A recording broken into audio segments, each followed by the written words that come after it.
ఆ! జాయిన్ అయ్యి 3 మంత్స్ అయింది. 3 మంత్స్ లో నాకు ఒక టీమ్ ప్రిపేర్ అయిపోయింది. నేను ఆ! స్కార్వీలో ప్రాజెక్ట్స్ కంటే బయటే కొన్ని ప్రాజెక్ట్స్ చేస్తున్నాను. చెయ్యటానికి టైం సరిపోవట్లా.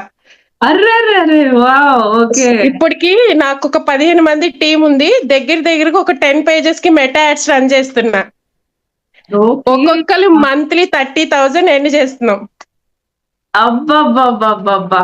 నా గ్రూప్ మామూలు అయితే ఎన్ని కాదసల. సార్లు చెప్పాను అసలు, మా టీం మొత్తం వెయిట్ చేస్తున్నారు అసలు. ఆ! అందరూ ఫుల్ ఎక్స్పీరియన్స్ అయిపోయాం. మెటా యాడ్స్ మీదే ఎక్కువ ఫోకస్ చేయమన్నా. ఆ! టెంపుల్స్ గానీ, రియల్ ఎస్టేట్ గానీ, తర్వాత షాపింగ్ కాంప్లెక్స్ వాటివి అన్ని. ఇప్పుడు లాయర్స్ కి కొంచెం కావాల్సినవన్నీ మేమే చేస్తున్నాం. ఒక కర్నూలులో ఉన్న అడ్వకేట్ కి సంబంధించిన విజిటింగ్ కార్డ్స్, పోస్టర్స్, యాడ్స్ అన్ని మేమే చేస్తున్నాం. అసలు ఎంత హ్యాపీ మూమెంట్ అది. నేను 3 మంత్స్ లో ఈ దగ్గర 5 lakhs వరకు ఎన్ని చేశాను మ్యామ్. ఈ ప్రాజెక్ట్ వర్క్స్ గానీ, ఆ! అప్లికేట్